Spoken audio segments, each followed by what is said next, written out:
Hello all, I am Professor Noit. Today, we are exploring the person. It is through a person that you are seen legally and politically in a particular society. You the human and not the person, merely the user. Just as you would use an axe to chop wood, you would use the person, like any other tool, for some advantage. Understand this maxim. Homo vocabula mistate naturae, persona juris civilis. Man, homo, is a term of nature. Person, persona, a term of civil law. A legal definition, from Black's Law Dictionary, may help to explain. Person, so far a legal theory is concerned, a person is any being whom the law regards as capable of rights and duties. Any being that is so capable is a person, whether a human being or not, and no being that is not so capable is a person, even though he be a man. Persons are the substances, of which rights and duties are attributes. It is only this respect that persons possess juridical significance, and this exclusive point of view from which personality receives legal recognition.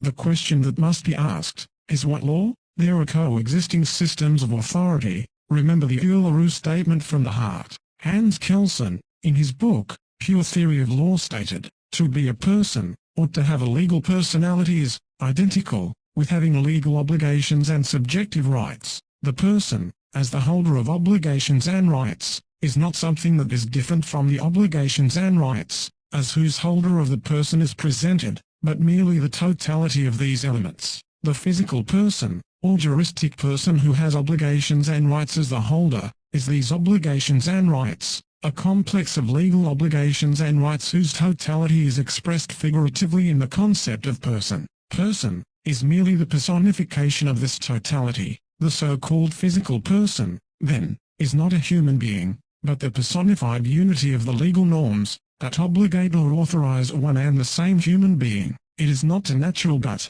a legal construction, created in the science of law, an auxiliary concept in the presentation of legally relevant facts. In this sense, a physical person is a juristic person. I must make it clear, you are not the person, you are the user of the person. What matters most is in what society you are participating in. That is determined by what person you present, when so asked for your name, date of birth, and address. These attributes are created pursuant to the authority that sovereignty vests in a particular society. The people who participate in a particular society hand some of their God-given sovereignty to that society. The High Court of Australia, in the case James Andrew McGuinty and others versus the state of Western Australia, stated, the very concept of representative government and representative democracy signifies government by the people through their representatives. This holds the representatives accountable to the people for what they do. Thus, the people hold the ultimate sovereignty. You hand up some of your sovereignty to the society.